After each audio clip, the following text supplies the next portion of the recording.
오늘 말씀은 지난 3주간 했던 내용들을 되짚어보고 또 우리 이미 들었던 내용들을 다시 한번 되짚어보면서 말씀을 한번 다시 참고 한번 해보려고 합니다. 자, 오늘 본문 말씀은 요한계시록 21장 2절 하나님의 소원은 이라는 제목으로 우리 말씀을 나눠보겠습니다. 여러분 본문 말씀을 다 같이 한번 읽어볼까요? 요한계시록 21장 2절 시작. 또 내가 보내 거룩한 성 새 예루살렘이 하나님으로부터 하늘에서 내려오니 그 준비한 것이 신부가 하나님을 위하여 단장한 것 같더라. 예수님은 요한복음 5장에서 베데스다라는 곳에서 38년 된 병자를 고치십니다. 그런데 유대인들은 안식일에 병을 고친 것을 이유로 예수님을 박해하죠. 이 예수님은 요한복음 5장 17절에 그들에게 이렇게 얘기합니다. 내 아버지께서 이제까지 일하시니 나도 일한다 라고 하셨습니다. 그러자 유대인들은 예수님이 안식일을 범할 뿐 아니라 자기의 친아버지라 하나님을 자기의 친아버지다. 자기를 하나님과 동등되게 여기는 말을 하시자 이제 핍박 정도가 아니라 완전히 죽이려고 이제 그때부터 쫓아다니기 시작합니다. 이 유대인들은 예수님이 누구인지 몰랐죠. 그리고 예수님이 하시는 일이 하나님의 일이라는 것도 몰랐죠. 그래서 이 사람들은 유대인들은 철저히 처음부터 끝까지 자기 생각에 갇혀있는 사람들. 우리 주위에도 그런 거 좀 많이 겪잖아요. 여러 가지 뭐 신앙적인 대화라든지 아니면 다른 일상적인 대화라든지 대화가 안 되는 사람이 있죠. 자기 생각에 갇힌 사람하고는 대화가 안 됩니다. 아무리 설명을 해줘도 그것이 신앙적인 얘기든 다른 얘기든 자기 생각에 갇혀있는 사람들은 대화가 잘 안 됩니다. 그래서 주문이 날오기도 하고 그렇습니까? 그죠? 자, 오늘 말씀은 예수님이 말씀하신 하나님 아버지가 지금까지 일을 하시는데 지금까지 일을 하시는 아버지의 일이 뭔가 하는 거예요. 예수님이 아버지가 지금도 일을 하고 계신다. 그러면 아버지가 지금까지 일하고 계시는 그 일이 뭔가 하는 거예요. 예수님이 하시는 아버지의 일은 또 뭔가 하는 겁니다. 그리고 지금도 성령님이 하시는 하나님의 일이 뭔가 하는 거예요. 여러분 지금도 하나님이 하시는 일이 뭡니까? 지금도 예수님이 하시는 하나님의 일이 뭐고 지금도 성령님이 하고 계시는 하나님의 일이 뭔가 하는 거예요. 제가 여러분에게 한번 물어볼까요? 이 지금도 하나님이 하시는 하나님의 일이 병 고치는 일입니까? 맞는 것 같은데 좀 이상해요. 그죠? 느낌이. 아닌 것 같아요. 지금도 하시는 하나님의 일이 우리 사람의 소원을 들어주는 일을 하십니까? 아니면 지금도 하나님이 하시는 일이 우리가 이 땅에서 잘 먹고 걱정 없이 사는 것이 그렇게 해주는 것이 하나님이 하시는 일입니까? 뭔가 모르게 아니라고 대답해야 될 것 같은 그런 분위기죠 지금. 그런데 안타까운 것은 우리가 지금까지 예수님의 이름을 불렀던 것은 사실은 병 고치는 일 때문에 불렀던 일이 너무 많고 그죠? 좀 이 땅에서 뭐가 좀 잘 풀리기를 바라는 마음으로 예수님을 찾았던 것이 일이 좀 너무 많았고 또 이 땅에서 좀 잘 먹고 잘 살고 싶은 마음에 예수님을 찾았던 일이 또 많았던 건 사실입니다. 그러나 우리 한 달 전에 말씀을 전했죠. 예수님이 이런 이적과 기적을 행하신 것은 예수님은 이런 이적과 기적을 베푸시는 하나님이다라는 것을 말하기 위한 것이 아니라 내가 메시아라는 것을 나타내기 위해서 이적과 기사를 베푸신 거예요. 그런데 우리는 받아들이기를 예수님이 이적과 기사를 통해서 예수님이 메시아라는 것을 내기 위해서 하시는 말씀인 것도 맞지만 예수님은 병 고쳐 주시는 분이구나. 죽은 사람을 살리는 분이구나. 우리는 그 단면적인 부분만을 보고 계속 전해 들었던 거예요. 여러분, 때로는 병을 고쳐주시고 우리의 필요를 채워주시는 분은 분명히 맞지만 하나님이 지금까지 일하고 계시고 예수님도 하나님의 일을 지금도 하고 계시고 성령님도 지금도 하나님의 일을 하고 계시는 이 하나님의 일을 단순히 병 고치는 일, 사람의 소원을 들어주는 일로 국한시켜버리면 복음은 더 이상 이상한 복음이 되어버리죠. 우리가 다 알다시피 아버지가 창세전부터 계획하시고 그 계획대로 하시는 모든 일은 단 하나 이 땅에서 교회를 얻는 거예요. 여러분입니다. 하나님께서 지금까지 하시는 그 모든 일은 뭐냐면 이 땅에서 교회를 얻기 위해서 하나님은 그 모든 일을 지금도 하고 계시는 겁니다. 바로 여러분이에요. 여러분을 얻기 위해서 하나님은 지금도 일을 하고 계세요. 지난주에 우리가 새롭게 된 피조물, 오늘 찬양도 새롭게 된 피조물에 대해서 우리가 찬양을 했습니다. 우리는 새롭게 된 피조물입니다 라는 하나의 문장만 남아있을 뿐 그것이 하나의 공식처럼 남아있을 뿐 정말 우리가 새롭게 된 피조물인가 그렇게 사는가에 대해서는 우리가 깊이 생각하지 않았던 것 같아요. 아버지가 하시는 일을 예수님도 하시는데 그 예수님이 하시는 아버지의 일이 무엇입니까? 예수님이 이 땅에 오셔서 생긴 변화가 무엇입니까? 예수님이 오시기 전에 있었던 모든 것들은 예수님이 오시고 난 뒤에도 그대로 유지가 됩니다. 문화도 유지가 되고요. 모든 게 다 유지가 돼요. 유지가 된다는 표현보다 예수님 오시기 전에도 있었던 것들은 예수님 오시고 난 뒤에도 모든 것들이 그냥 그대로 있는 거예요. 별 다를 바가 없어요. 그런데 예수님이 오셔서 생겨난 변화가 딱 하나가 있습니다. 그게 뭐죠? 교회가 나타났잖아요. 그 외에는 달라진 게 하나도 없습니다. 제가 무슨 말씀을 하려는 거 아시죠? 교회가 하나님의 소원이었다는 것을 지금 얘기하고 있는 거예요. 여러분이 이 땅에 나타나는 것이 하나님의 소원이었다는 것을 지금 얘기하는 거예요. 오직 하나 다른 거. 예수님이 오시고 난 뒤에 달라진 건 딱 하나밖에 없습니다. 이 땅에 교회가 나타난 것 외에는 달라진 게 하나도 없습니다.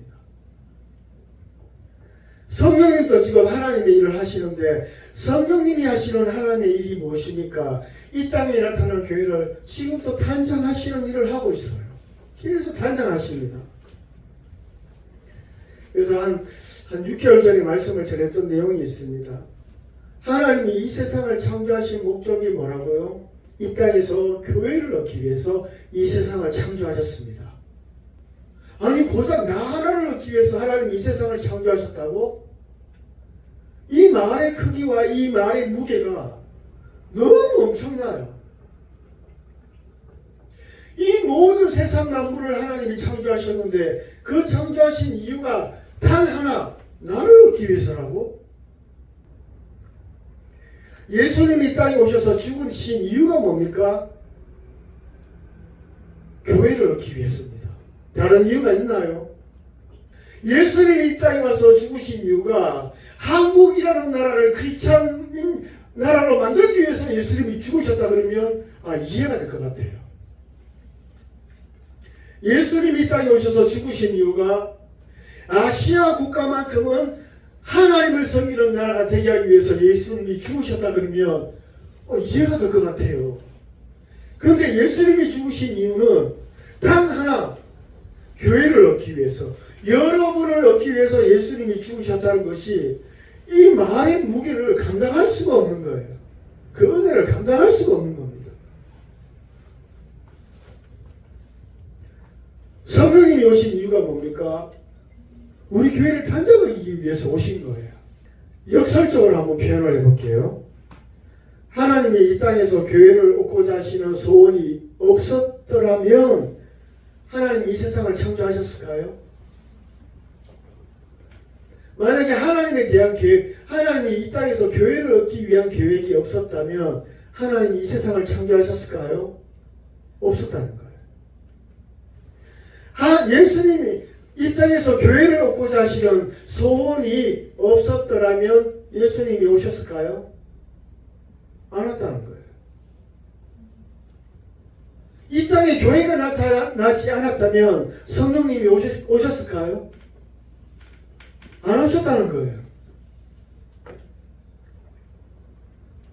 그래서 하나님의 소원은 단 하나, 이 땅에서 교회가 나타나는 것, 교회를 얻는 것이 하나님의 유일한 소원이었습니다.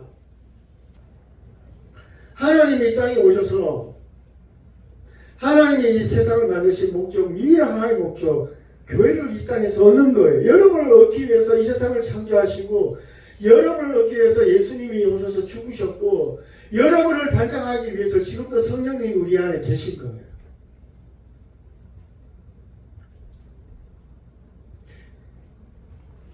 그래서 성경 66권 중에 신약의 내용은 어떤 내용입니까? 자, 하나님의 창조의 목적은 딱 하나, 이 땅에서 교회를 얻고 여러분을 얻는 거예요. 이거 외에는 이유가 없습니다. 말씀드린 그대로 하나님이 이 세상을 창조하신 목적이 이 모든 민족이 하나님을 찬양하고 한국의 모든 인구가 하나님을 찬양하고 아시아의 모든 국가들이 하나님을 찬양하고 이것이 우리의 마음에는 더 이해가 될 내용이었지만 그러나 하나님은 그것이 아니었어요. 하나님이 이 세상을 창조하신 목적은 오로지 하나, 이 땅에서 그 많은 사람들 중에 단 한 사람, 당신을 교회로 부르시고 당신을 교회로 얻는 것이 하나님의 창조의 목적이에요. 그렇다면 우리가 보는 신약의 내용은 어떤 내용이냐? 구원받은 교회가 누군가를 말하고 있는 내용이 신약의 내용입니다. 바울과 그 제자들이 사도들이 그렇게 외쳤던 내용들이 뭡니까? 잘 한번 살펴보시고 잘 한번 생각해 보세요. 신약의 내용은 구원받은 교회가 누구인가를 얘기하고 있는 게 신약의 내용입니다. 신약의 내용은 우리가 어떻게 살아야 하는가를 말하고 있어요. 신약의 내용은 우리 교회가 무엇을 기도해야 되는가를 말하고 있습니다. 신약의 우리 교회는 어떻게 핍박을 받으며 어떻게 승리하는가를 말하고 있는 게 신약의 내용입니다. 구원받은 교회가 환난을 통해서 두루마기 옷을 빠른 장면이 말하는 게 신약의 내용입니다. 구원받은 교회가 천년왕국에서 왕노릇 한다는 것을 말하는 것이 신약의 내용이에요. 그래서 신약의 내용은 하나님의 소원대로 이 땅에 나타난 교회에 대해서 말하고 있습니다. 그래서 우리가 신약의 내용을 여러분들이 묵상할 때 아니면 다른 목사님들을 통해서 신약의 내용을 들을 때 어떻게 들어야 된다고요? 신약은 나에 대해서 얘기하는 것이다 라고 생각하고 들어야 된다는 거예요. 그리고 교회가 얼마나 하나님이 소중한 존재면 이 교회가 완성이 되고 나면 비로소 세상의 역사가 끝이 나잖아요. 그래서 이 세상에 있는 이유도 뭐라고요? 교회가 나타나게 하기 위해서 이 세상이 있는 거예요. 교회를 단장하기 위해서 이 세상이 있는 거예요. 그래서 교회가 완성이 되면 이 세상이 필요 없는 거예요. 그래서 이 세상을 심판해버리는 겁니다. 지난주에 전한 말씀을 한 번만 더 언급을 하고 이제 마칠까 합니다. 새롭게 된 피조물, 이 교회가 바로 새롭게 된 피조물입니다. 새롭게 된 피조물은 이전까지는 없었던 전혀 다른 완전히 다른 존재를 얘기해요. 그냥 아이고 네 예수님 이름으로 구원받았네, 당신은 새롭게 된 피조물이야, 이게 아니라 새롭게 된 피조물은 이전에 있었던 모든 것과 완전히 다른, 전혀 다른 것을 가지고 새로운 피조물이라고 하는 거예요. 그렇다면 여러분 새로운 피조물 맞습니까? 생각도 마음가짐도 세상을 바라보는 기준도 말하는 것도 꿈꾸는 것도 살아가는 방법도 용서하는 모습도 이전까지 없었던, 그리고 지금 있는 모든 사람과도 다른 존재가 새로운 피조물이에요. 이걸 가지고 새로운 피조물이라고 하는 거예요. 새롭게 된 피조물인 우리 교회는 예수님이 죽으시고 부활하시기 전에 있었던, 구약에 있었던 모든 이스라엘 사람들과도 틀려요. 예수님이 오시기 전에 있었던 세상의 모든 사람과도 달라요. 우리가 살고 있는 이 세상의 모든 사람과도 다르고요. 예수님을 말로만 믿는다고 하는 종교인과도 틀려요. 예수님을 믿는다고 말은 하지만 세상에 집중하고 세상을 사랑하는 그 사람들과도 완전히 다른 존재. 그래서 새로운 피조물이라고 하는 거예요.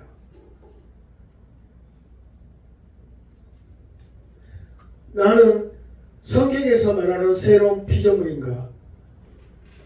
그걸 여러분들이 한번 생각해 보시라는 거예요.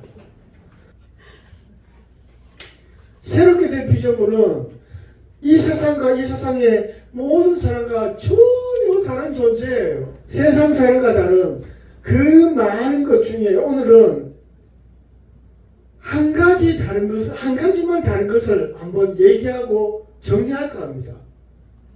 새로운 피조물은 세상과 달라요. 사람과 다릅니다. 완전히 다릅니다. 그 중에 뭐가 다른가? 한 가지만 얘기할게요. 성희민은 지금까지 일어난 성경의 역사 중에 가장 놀라운 일이 본인이 느낄 때, 본인이 받아들일 때 뭘까? 만약에 내가 그 사건에 있었다면 그 많은 사건들 중에 나를 가장 놀라게 한 사건이 무엇일까? 내가 그 현장에 있다면 그거 얘기하는 거예요. 자, 오늘 주제에 맞춰서 제가 생각하는 가장 놀라운 사건은 죽었던 예수님이 안식일 후에 살아난 거예요. 분명히 내 눈앞에서 죽었는데 하루 지나고 그 죽은 사람이 내 앞에 나타났어요. 이거 말고 더 놀라운, 만약에 여러분들이 그 현장에 있었다고 생각해봐요.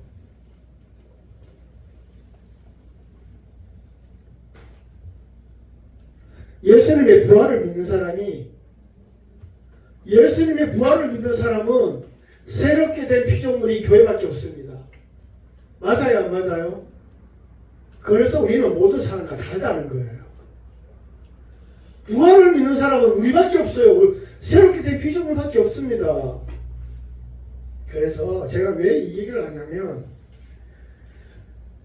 앞으로 우리가 아직까지 보지 못했던 일 중에 또 가장 놀라운 사건이 있죠. 죽었던 예수가 살아나는 것도 놀라운데, 그 죽었던 예수가 올라가시고 다시 오시는 모습 볼 때가 저는 가장 놀라운 사건이라고 생각을 합니다. 진짜 오네? 진짜 오네? 부활을 믿었던 제자들은 하나도 없었어요. 그런데 우리는 재림을 다 믿고 있죠. 기대하지 않았는데 일어난 일도 너무 놀라운데, 기대하고 있는 일도 진짜 일어날까? 그 일이 일어날 때도 굉장히 놀라운 일입니다. 앞으로 우리가 만날 가장 놀라운 일은, 야, 성경의 약속대로 진짜 오시네. 오시는 모습을 볼 때 놀라지 않는 사람 있을까요?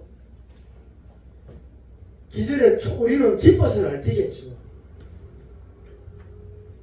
그래서 거듭난 새로운 피조물인 교회는, 그 교회가 예수님의 부활을 믿는다면, 새롭게 된 피조물은 예수님의 재림도 바라보고 예수님이 다시 오시는 것과 그 삶을 맞추고 사는 사람이 새롭게 된 피조물입니다.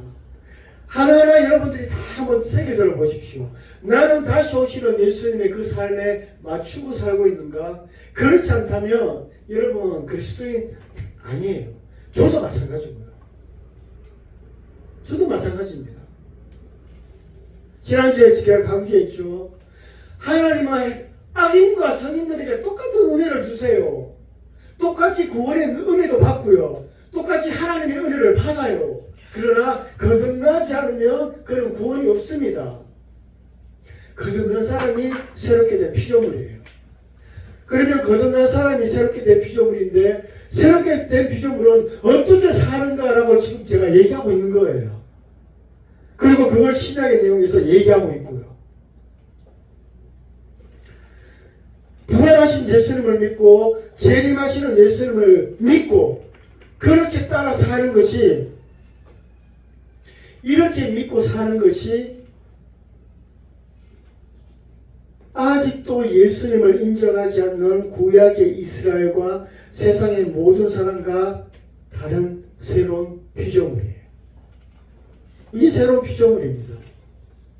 여러분 재림을 바라보고 사는 크리스찬 그렇게 많지 않습니다. 그렇게 많지 않아요. 이제 예수님의 재림이 우리에게는 포커스가 돼 있어요. 재림을 생각하지 않아요. 재림을 바라보고 신앙생활하는 사람이 많지가 않아요. 말씀 하나만 읽어볼게요. 이것에 대해서 고린도전서 15장 17절 26절 로마서 8장 24절에서 25절에서 새롭게 된 피조물인 교회에 대해서 말하고 있습니다. 신약은 뭐라고요? 교회가 어떻게 살아가야 되고 이걸 얘기하고 있다고 얘기했죠. 이 두 부분만 한번 읽어볼게요. 길지 않지만 않으니까 또박또박 한번 읽어주시기 바랍니다. 우리 한 글씩만 읽을까요? 성임씨. 그리스도께서 다시 살아나신 일이 없으면 저희의 믿음도 헛되고 너희가 여전히 죄 가운데 있을 것이요. 김선희 집사님. 또한 그리스도 안에서 잠자는 자도 망하였으니 이태원 집사님. 만일 그리스도 안에서 우리가 바라는 것이 다만 이 세상의 삶뿐이면 모든 사람 가운데 우리가 더욱 불쌍한 자이에요. 우리말 성경 번역까지 다시. 우리말 성경. 네. 만일 우리가 그리스도 안에서 가진 소망이 이 세상의 생명뿐이면 모든 사람들 가운데 우리가 가장 불쌍한 사람들일 것입니다. 그래서 우리가 성경 읽을 때 그 성경을 하나 더 사세요. 우리말 성경을 하나 더 사든지 그 공동 번역으로 하나 더 사시면 이해가 많이 됩니다. 이영숙 집사님. 그러나 이제 그리스도께서 죽은 자 가운데서 다시 살아나사 잠자는 자들의 참된 제가 하고 싶은 얘기가 이거예요. 우리가 새로운 피조물이라면 어떤 사람이냐? 그리스도 안에서 뭐 새로운 삶을 바라는 사람이 그리스도인이라는 거예요. 그 새로운 삶은 어디서 이루어진다고요? 여기 아니에요. 저기입니다. 저기에서 얻어지는 새 삶을 바라보지 않는 건 새로운 피조물이 아니라는 거예요. 하나 더 있죠. 하나 더 있습니다. 로마서 8장 24절 25절. 예수야 크게 한번 읽어줄래? 우리가 소망으로 구원을 얻었음에 보이는 소망이 새롭게 된 피조물이 뭐라고요? 보이지 않는 소망 바라보는 사람이 새로운 피조물이라는 거예요. 아멘. 다시. 소망이 아닌 보는 것을 누가 받아 보는 것을 바라보는 건 역설적으로 표현하면은 아이고 네가 그래도 그리스도인이가 네가 그리스도인이가 어떻게 보이는 걸 그걸 소망을 가지고 있니?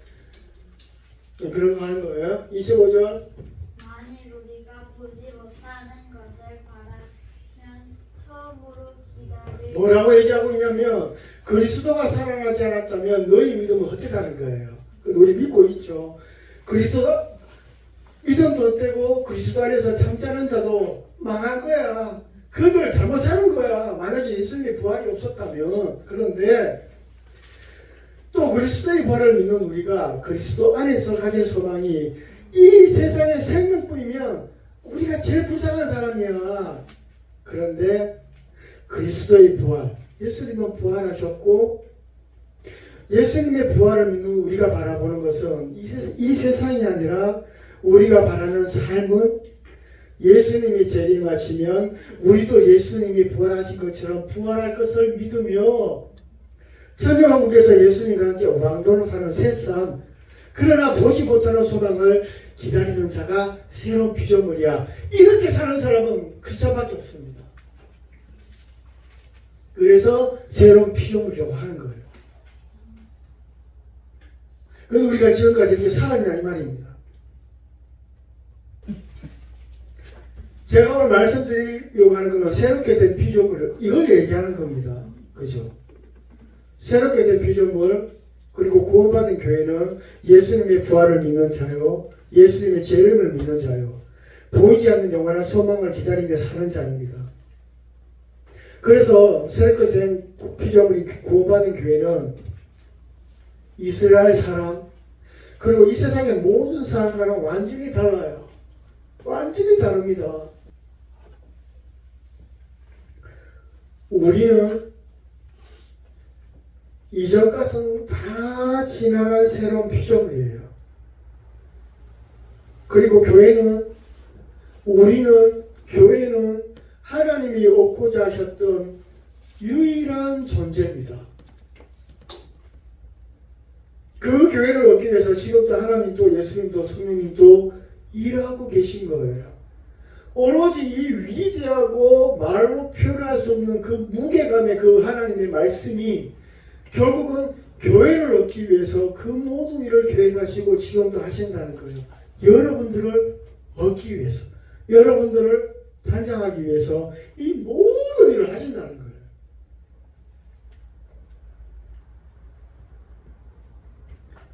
그리고 완성된 교회, 예수님을 위해 단장된 교회의 모습이 얼마나 아름다운지 오늘 본문 말씀 읽었죠. 단장된 이 신부, 교회가 단장된 마지막 모습이 얼마나 아름다운지 거룩한 성 예루살렘이 하나님께로 내려오는데 그 모습이 신랑을 위해서 단장한 신부 모습 같다. 신부 모습이 어떤 모습 같다고요? 새 예루살렘이 내려오는데 꼭 신부 같다는 거예요. 얼마나 아름다우면 하나님이 교회에 대한 계획과 마음이 이렇다는 거예요. 근데 우리는 어떻게 살죠? 변화되기 전에 있었던 그 세상의 모습으로 살아가고 있다는 겁니다. 그러니 성령께서 탄식하시는 거예요. 교회는 하나님이 얻고자 하셨던 단 하나의 소원이었습니다. 교회는 하나님이 얻고자 하셨던 새로운 피조물입니다. 하나님이 얻고자 하셨던 교회, 하나님이 아름답게 단장하시는 교회, 하나님이 완성하시는 교회는 새롭게 된 피조물입니다. 이 은혜를 깊이 깨닫는 하늘타리 교회 성도님이 다 되시기를 예수님의 이름으로 축복하고 기도합니다.